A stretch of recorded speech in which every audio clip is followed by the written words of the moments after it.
Merci Gilles pour cette conférence et ce travail très fouillé qui te ressemble bien en matière de qualité. Pour le fond, on sait que l'être humain, on croit savoir que l'être humain n'utilise son cerveau qu'à hauteur de 10% de ses capacités.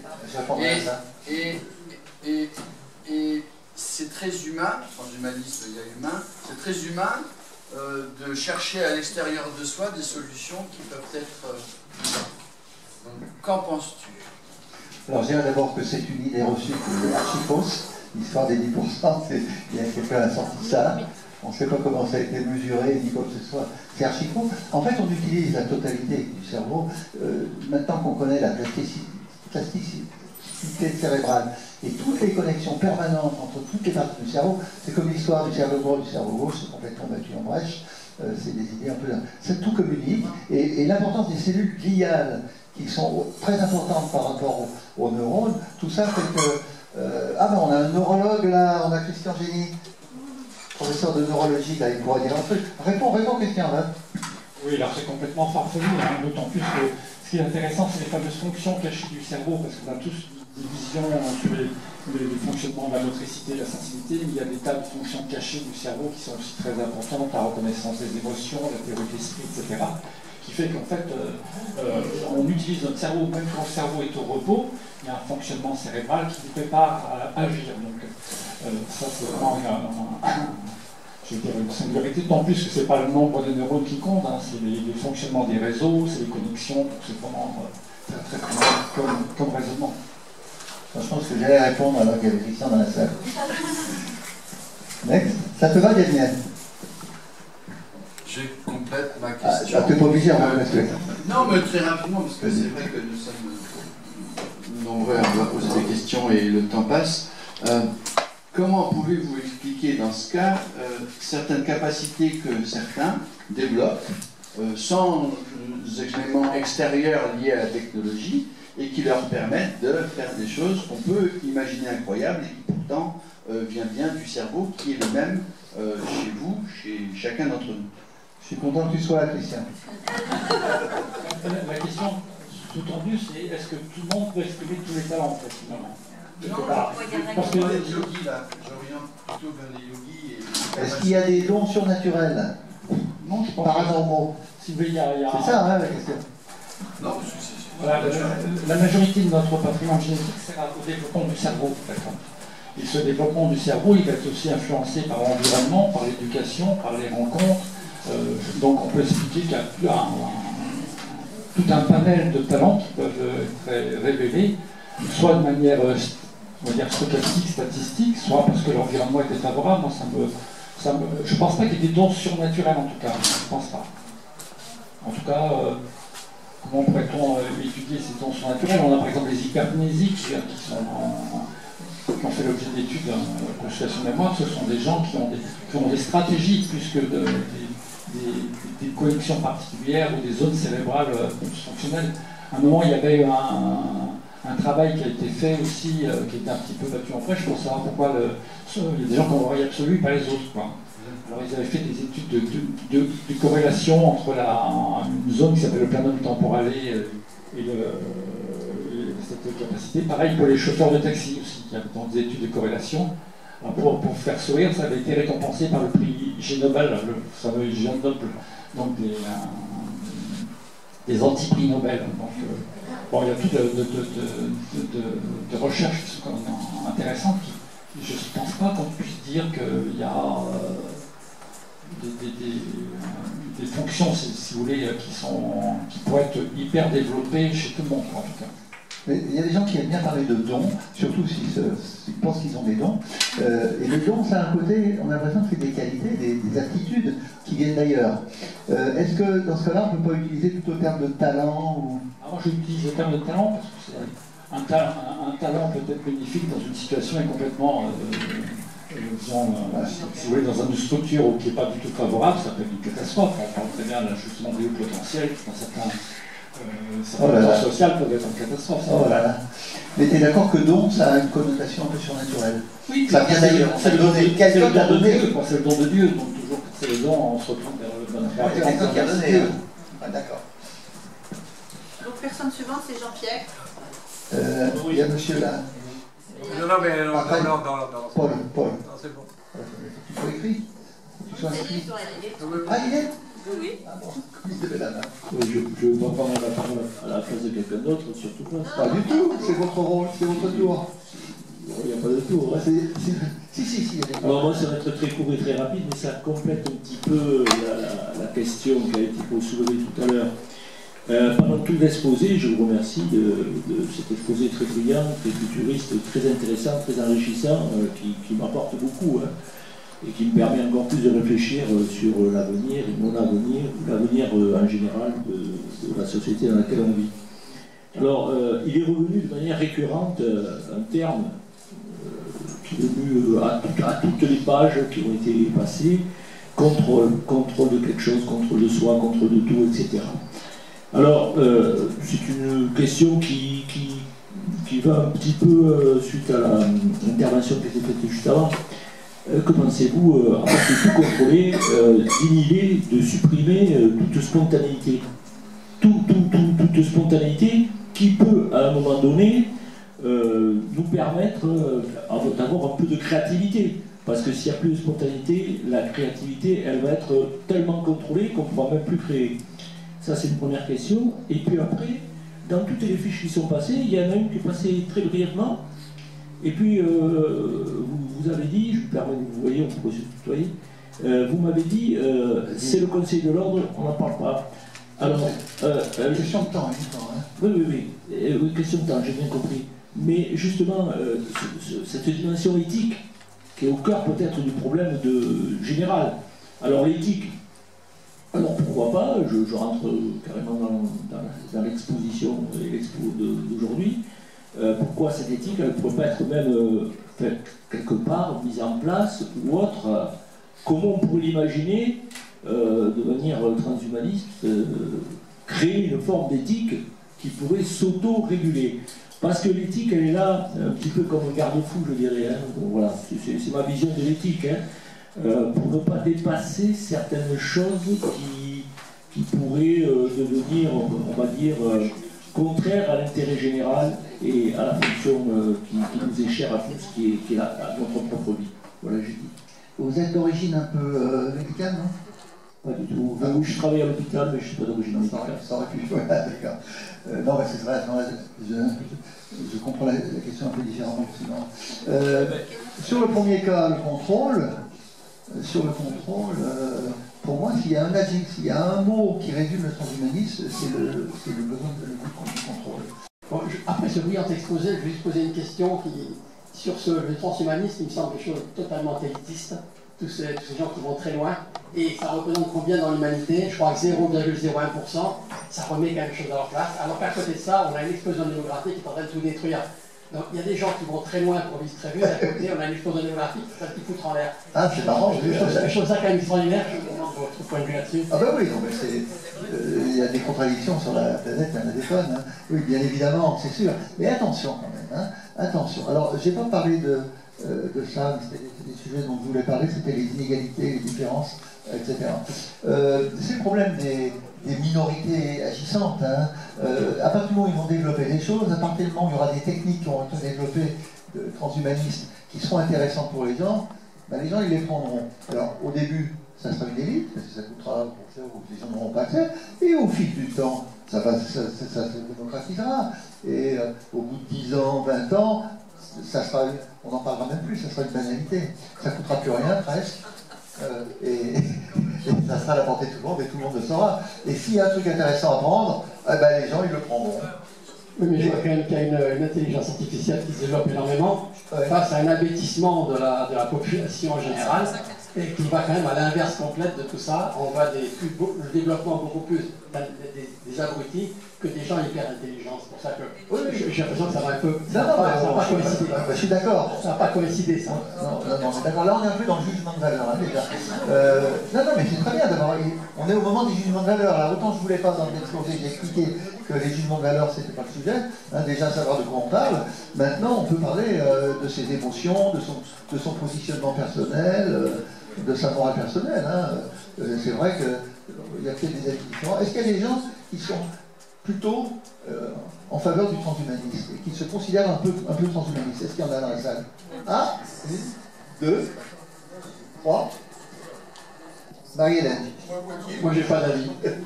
Il y en a quelques-uns. Il y en a quelques-uns. C'est déjà beaucoup. C'est déjà énorme. Jusqu'à un certain degré aussi.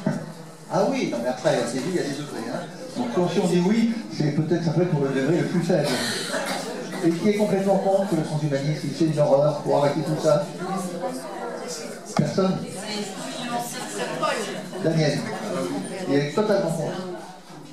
Donc, on a, et tout le reste, il y a des pour et des contre, et au milieu, les gens, on ne sait pas, on observe, on regarde avec étonnement ce qui se passe. On peut être atterré, on voit, mais on regarde. Hein, tu vas avoir un avis sur un truc qui de toute façon se fait sans nous. Hopkins nous avait prévu, hein. Il nous a prévu. Redis-moi qui? Hopkins. Ah, Hopkins, oui. Alors que lui, il aurait pu profiter. Oui, non, mais il y en a d'autres, hein. Il y a plein de gens qui Nous a prévu, hein. Non, mais Daniel, il y en a plein d'autres. C'est déjà trop tard. Mais oui, et puis ça sert à rien. De toute façon, ça se fait. Mais il y en a plein d'autres qui ont prévu. Vous pensez qu'on est un? Oui. Oui, alors, la première chose, c'est simplement une constatation, c'est dire que si tout le monde vit jusqu'à 150 ans, ça veut dire que la population de la Terre est multipliée par 2. Non, il n'y aura plus d'enfants. Donc, ça c'est le C'est premier un autre point. sujet que je voulais dire. Du coup, là, il n'y a plus de pédiatrie. Hein. Voilà. Le deuxième point, c'est par rapport à la mémoire. On dit on va étendre la mémoire avec des mémoires extérieures. J'ai des expériences que j'ai vues dans des documentaires. Première expérience, ce sont les personnes qui écoutent dans les sous-marins nucléaires d'attaque. Ils sont là pour détecter les bruits de la mer, ils détectent des bruits que rigoureusement personne n'entend. Or, ce qui est intéressant, c'est que ces hommes-là sont jeunes. Ça veut dire, on ne peut pas dire, c'est 40 ans d'expérience pour pouvoir détecter la différence entre paquebot, entre ceci et cela. Premier point. Deuxième point, dans les expériences de mémoire, les personnes qui sont capables de faire des multiplications de 15 chiffres par 15 chiffres et donner le résultat en 2 secondes. Ça, il y a des concours, je dirais, un petit peu partout. C'est quand même quelque chose d'assez spectaculaire. Même quand on est bon matheux, c'est difficile à faire. Donc ça, c'est le premier point. Et l'autre point que je voulais dire, c'est par rapport à la vieillesse. Moi, j'ai été surpris dans une micro-branche de la famille de ma femme de voir que, je dis bien, tout le monde vit au-delà de 95, mais que personne ne dépasse le siècle. Or, c'était déjà valable au 19e siècle. Ce qui veut dire que les progrès de la médecine n'ont pas fait évoluer ces personnes. C'est le plafond de verre. Il y a une espèce de plafond de verre, et elles vivent jusqu'à 95 En bon état. en très bon état, et ça se détériore à une vitesse grand V entre Enfin, 95 et 100. Bon, c'est une expérience. Et il y a un autre point que j'ai vécu 2 fois dans ma vie, c'est l'âge physique de quelqu'un. J'ai rencontré 2 femmes dans une association que je fréquente, qui dépassait entre l'âge administratif et son âge réel, il y avait plus de 25 ans d'écart. Et dont sa fille, qui a fait Sciences Po Montpellier, quand on m'a présenté sa fille, qui était une fille qui avait 26 ou 26 ans, je pourrais y avoir affaire à une gamine de 14 ans qui venait de passer son BEPC. Donc ça veut dire ce corps qui se conserve comme un corps d'enfant. Je serais tenté. Je ne l'ai pas vu beaucoup. Et tout à l'heure, tu parlais sur l'immortalité. Il y en a qui s'en servent moins bien. Hein. Voilà, bon. Là, tout à l'heure, tu parlais de l'immortalité, et j'ai aussi connu des personnes qui étaient hindouistes, et pour eux, ils sont l'immortalité, puisqu'ils se réincarnent dans une autre personne. Oui, c'est l'immortalité. Après. Et l'Inde, c'est quand même un très grand pays au point de vue nombre d'habitants, puisqu'a priori, c'est le plus grand de la Terre. Et alors? Non, mais tu parlais de l'humanité, tu parlais de la résurrection, etc., dans les religions chrétiennes. Là, dans l'Inde, c'est... Ben oui, mais c'est... Moi, je me réincarne chez quelqu'un de bien si j'ai fait du bien, et je me réincarne dans un intouchable si j'ai fait des saloperies. J'ai cité, c'est un des exemples de base pour montrer que l'homme refuse la mort. Et il trouve tous les moyens pour essayer de trouver une solution à la mort. Oui, moi je voulais juste te demander, parce que j'ai lu beaucoup sur le transhumanisme, mais je n'ai jamais trouvé quelle était la position, s'il y avait eu des positions officielles des 3 grandes religions sur ce thème. Je n'ai jamais rien trouvé là-dessus, ni de déclaration des papes, ni de déclaration des musulmans, ni de déclaration des juifs. Alors est-ce que toi tu as trouvé quelque chose? Bon, j'avais une diapo sur transhumanisme et les religions. Si on prend la religion chrétienne, il n'y a jamais eu, à ma connaissance non plus, de position. Et là, je pense que les chrétiens ils sont divisés en 2 parties. Il y a ceux qui considèrent que vouloir modifier l'homme pour qu'il soit immortel, etc. Peut-être pas immortel, n'exagérons pas. C'est pas nier l'existence de Dieu, c'est pas contre la religion. Dans la mesure où si ça se passe, si l'homme peut le faire, c'est que Dieu l'a voulu. Donc, cohérence totale. Mais il y en a aussi une grande partie qui dit mais non, pas du tout, on va contre la volonté de Dieu, c'est pas bien tout ça, excommunication. Donc en fait, on peut présenter la chose comme on veut. Oui, alors moi je voulais juste dire que moi ce que je pense c'est que c'est pas une mauvaise chose le transhumanisme, parce que ça peut améliorer certaines pathologies pour certaines personnes ou d'autres choses, mais simplement il ne faut pas que ça tombe dans des mauvaises mains et que ça aille dans l'effet inverse en fait. Il ne faut pas trop abuser, c'est un peu comme tout. Voilà, c'est ce que je pense. C'est pas mauvais de s'améliorer.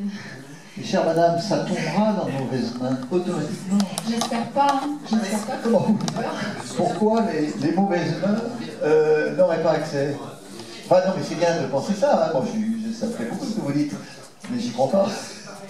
Il n'y a pas de raison. On ne sait pas trop ce qui va se passer dans le futur, on n'est pas devin, on ne sait pas trop. Le plus difficile à prévoir, c'est l'avenir. Bon, j'avoue, ça peut faire peur un peu, mais on ne sait pas. Il faut rester positif. Ah non, mais attendez, moi je fais pas de... J'ai pas fait de prévision, hein, autant que je sache. J'ai dit comment c'était, ce qui était en cours, ce qui était dans les tuyaux et ce qui était en train de se faire même. Pas trop de ce qui pourrait se faire si ma tante en avait. En tout cas, c'est très intéressant et justement, quand j'étais en train de regarder les documents que vous faites passer à l'écran, j'en profite juste pour vous demander si c'était possible d'avoir les documents. Je pense que c'est possible et vous aurez peut-être l'enregistrement vidéo. D'accord. Grâce à l'équipe. D'accord. Et ton diaporama, j'espère. Oui, c'est ça qui va. J'ai dit oui. Je le joins toujours au compte. Oh, je le donne toujours. J'aime pas le donner parce que. Mais je le donne. T'es généreux. Oui, voilà. On va peut-être encore juste 2-3 minutes de questions.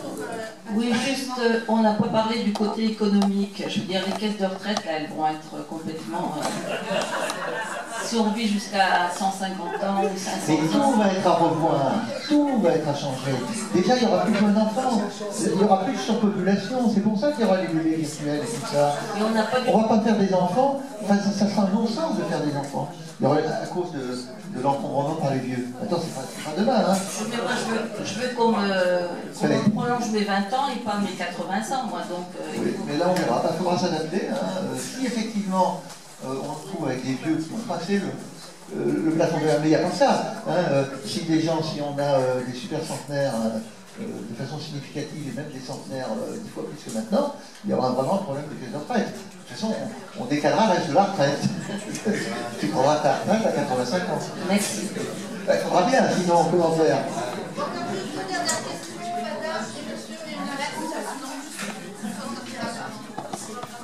Bonjour, merci pour cette conférence. Moi j'ai une question politique.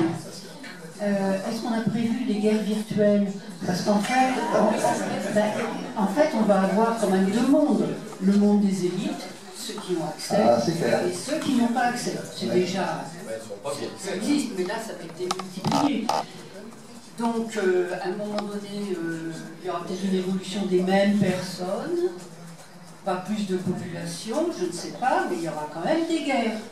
Donc, est-ce qu'on les a prévues virtuelles? Alors, bon, je vais répondre un peu sur l'histoire des guerres. Et l'avenir de notre démocratie dans ce cas-là? Oh là, ma bonne dame, tout va falloir reprendre. Hein. De toute façon, il va falloir faire tabula rasa, la table ronde de tout ce qui existe. Hein. Là, il faudra redémarrer. Qu'est-ce que je veux dire sur les guerres? Sur les guerres, ce qu'on a vu, ce que j'ai dit, c'est que le côté comportement et tirer les leçons des expériences, l'homme était très mauvais quand même. Hein. Il y aura plus de guerre en Europe, et puis on n'arrête pas. Enfin, je veux dire, de ce côté-là, aucun progrès, zéro pointé. Donc il y aura des guerres. Alors virtuelles, moi ce qui m'étonne quand même, c'est que dans les guerres actuelles, Ukraine ou Gaza, normalement on ne devrait pas avoir de mort, quasiment pas. On devrait avoir que des drones, que des machins, des guerres par personne interposée. Ben non, on a des cars, on a des chars, on a des trucs. Regardez l'Ukraine, on revient chez Verdun, on fait des tranchées, on s'enracine. On n'est pas passé au virtuel. Hein. Il y a de la chair à canon, il y a tout ça. Moi j'étais très étonné. Je me disais, la guerre de maintenant, ça la même. On n'est pas dans une guerre tribale africaine. Comment se fait-il qu'on fasse la guerre comme en 14, de la même façon. Donc je ne sais pas, l'heure virtuelle, je pense qu'on se tapera quand même, on engagera, on se tapera sur la gueule quand même directement, hein, je crois. Encore deux dernières questions, monsieur, et on oblige, on termine. Oui, merci Gilles, tu as été brillant comme d'habitude. Je voudrais d'abord répondre à une question, est-ce que je crois ou pas je pense que c'est un fait, et tu l'as très bien dit, c'est un fait, c'est l'évolution, qu'on soit pour, qu'on soit contre. La question, c'est la question du contrôle. Je pose la question d'éthique. Et là, par contre, personnellement, je suis très pessimiste, parce qu'aujourd'hui, finalement, qui contrôle ça? Ce sont des grandes sociétés qui ont énormément de capitaux, et pas les pouvoirs publics. Et malheureusement, c'est entre les mains d'hommes qui sont guidés, comme toujours, par deux éléments, le pouvoir et le profit. Et là-dessus, j'aimerais bien avoir ton avis. Et le sexe? Ça, je ne sais pas, mais moi les deux, j'assume. Ah, c'est quand même les trois piliers. Bon, c'est pas grave. Je pense que le troisième n'a rien à voir là-dedans. Ça vient après. Oui, non, mais le grand problème quand même, c'est l'être humain quand même, hein, c'est la nature humaine. Il faudrait supprimer l'être humain. Voilà. Je faisais une petite vanne parce que c'est vrai que c'est les comportements humains le problème. Et s'il y a des gens qui peuvent faire mal avec des choses qui par ailleurs pour faire du bien, ils le feront. Et s'ils veulent tricher, ils tricheront. Et s'ils veulent faire la guerre, ils le feront. On peut dire tout ce qu'on veut. J'aimerais bien savoir quel est le début du commencement de la preuve que ça puisse se passer autrement. Donc l'être humain, il fera toujours ses conneries, l'être humain. C'est vrai que tu n'as pas parlé du sexe augmenté. Non. Tu as dit que c'était un pilier, c'est important. J'ai pas osé. Hein. J'ai pas osé. On oublie et on termine. Alors, pour rebondir là-dessus, je remarque quand même que dans le visuel dans le visuel des entreprises qui vendaient un corps augmenté, on nous vend des gros nichons et des grosses fesses. Hein. Enfin, je veux dire, ça faisait partie du visuel, ça n'a pas changé. Hein. La pierre ou le gaz, c'est pas d'ailleurs. Je n'ai pas vu ça. Ah si, moi ça me saute du tout de suite. On va repasser la diapo. Je pense que les femmes présentes aussi, voilà. On va repasser la diapo. Et ensuite, je suis là en forme de boutade. C'est une question en forme de boutade qui est, donc on a... pour les post-humanistes, j'ai bien compris, l'idée d'avoir sa conscience qui soit transférée sur un cloud ou une machine, enfin, etc.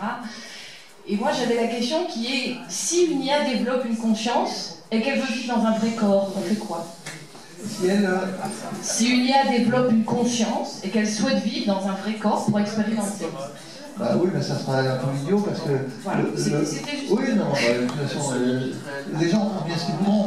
Le problème, c'est que d'être dans un corps, alors que justement l'intérêt, c'est de se désincarner, parce que si on est dans un corps, on a tous les emmerdements d'être dans un corps organique, là, ça serait pas très logique, hein, mais chacun fait ce qu'il veut. Hein. Le but, c'est d'éliminer le corps. Les sensations d'un corps, l'IA, si elle développe une conscience, elle ne les connaît pas. Elle peut avoir envie d'expérimenter. Alors, le rapport par rapport à votre commentaire de juste avant, il y a un rapport, je pense, entre les deux. Entre les gros nichons et le fait que... Cela dit, je ne vois pas ce que vous avez contre les poitrines ambulantes. C'est pas grave, hein. Non. C'est marrant, j'ai pas fait attention du tout.